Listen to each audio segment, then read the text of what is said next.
Pendidikan adalah salah satu cara mempertahankan keberadaan suatu bangsa.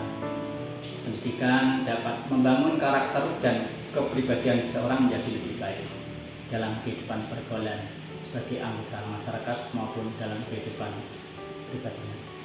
Dengan demikian, pendidikan manusia Indonesia akan mampu memaksimalkan potensi dan bakat yang dimilikinya. Ki Hajar Dewantara mengemukakan bahwa tujuan pendidikan adalah menuntun semua kodrat yang ada pada anak, sehingga mereka mencapai keselamatan dan kebahagiaan yang setinggi-tingginya, baik sebagai manusia maupun anggota masyarakat.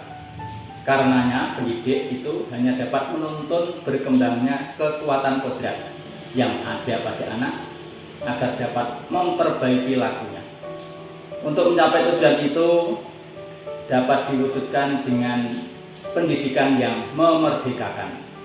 Pendidikan yang memerdekakan adalah anak diberi kebebasan dalam proses pembelajaran sesuai dengan minat, bakat, dan potensinya, namun pendidik harus menjadi pendamping serta menuntun agar anak tidak kehilangan arah yang bisa berakibat pada mencelakakan dirinya.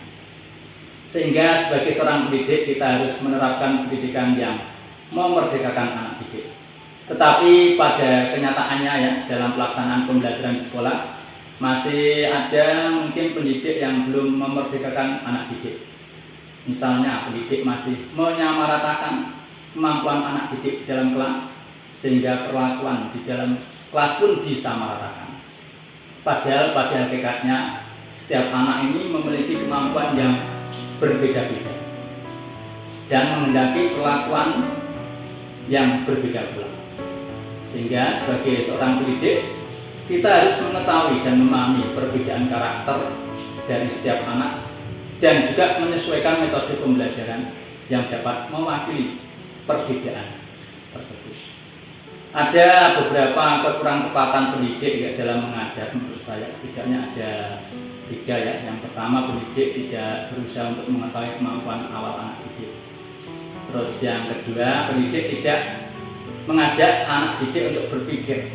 Jadi seorang pendidik tidak sekedar menyampaikan materi pelajaran, namun harus melatih kemampuan anak didik untuk berpikir sehingga dapat memaksimalkan aspek kognitif secara penuh dan terarah. Yang ketiga, pendidik tidak berusaha untuk memperoleh refleksi atau umpan balik. Proses mengajar adalah proses yang bertujuan. Oleh sebab itu, apa yang dilakukan oleh pendidik ini hendaknya mengarah kepada suatu pencapaian tujuan. Jadi setiap proses mengajar pendidik harus mendapatkan refleksi atau umpan balik. Apakah tujuan yang ingin dicapai sudah dikuasai? Apakah proses gaya bicara pendidik dapat dimengerti oleh anak didik? Hal ini sangat diperlukan untuk proses perbaikan mengajar yang telah dilakukannya. Memang tidak mudah untuk menjadi pendidik yang dapat ditiru dan ditiru, tetapi dengan usaha keras dan terus belajar, dengan ikhtiar keras ya, seorang pendidik akan dapat melaksanakan pendidikan yang memerdekakan. Ingat, tugas pendidik adalah menuntun dan bukan menuntut. Mendidik dengan hati, mencetak generasi yang berbudi untuk meraih puncak prestasi. Salam Merdeka Belajar.